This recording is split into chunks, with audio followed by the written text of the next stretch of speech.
Welcome back to my Revit series. Today I'm going to quickly run through how I get this room tag that automatically moves with the width and the length of my room. So let's get started. First, we're going to go File, New, Family. We're going to look for annotations right here, and then we're going to go Room Tag.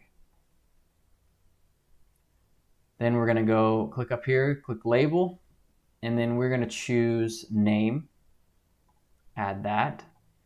The sample value is just what shows up all the time before you type anything in, so we're just going to click Room Name. We're not going to worry about the sizes of everything, but just so you're aware, go up here, Edit Type, and you can change all these values here. We'll make this bold for fun. Now, we're going to go back to Create, click Label, and now we're going to be creating the length and the width, and there are a few calculations. So instead of clicking it from the category parameters, we're going to create a new calculated field. So the first one we're going to do is length. Discipline is common. Type, we're going to go with length. And I have this in my clipboard, but I will put it on the screen as well as in the description. We're going to put this formula in there, click OK.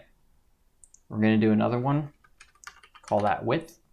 Common, the type is also length. This time we're going to do area divided by length. And click OK. The last thing, all I do is put a little X and then a space on the prefix of the width, and you'll see why. Now, because you do that, everything will update on the length and width, but the X will always stay there. Lastly, I like to put the ceiling where I can type in just a number and it'll show up. It's really helpful. So once again, create, label up top. This time we can use a generic one, so I'm going to use comments. And for the sample value, we'll just put an 8-foot ceiling, and then the suffix, so what's after what you type in, we're going to put the little foot symbol and then ceiling. And that should be it. So now that we have everything, the last thing I like to do is make it so if I want to edit my type, I can uncheck. So if I don't want a ceiling, I can uncheck it and it'll hide. So I'll show you how to do that real quick. First, we need to go up here and go to Family Types, create a few. So we're going to go New Parameter. We're going to name this dims, and then the data type is yes or no. So is it visible or is it not? Click OK. And then we want to do another one, call that ceiling. Same thing, yes, no. We're going to click OK. Now we just need to associate these parameters. So we're going to click this little button right here when you click on length and width, and we're going to associate that with the dimensions. Same thing with this one, associate that with ceiling. So now add that into our project. It's family 5.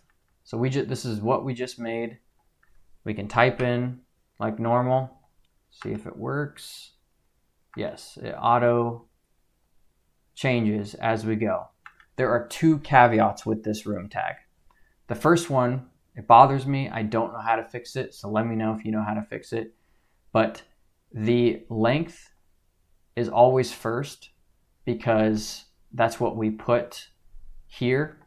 But when you change it, it does not work. So as you can see, the length is first, then the width. To me, the width should always be first no matter what. The second caveat is it does not work with irregular rooms.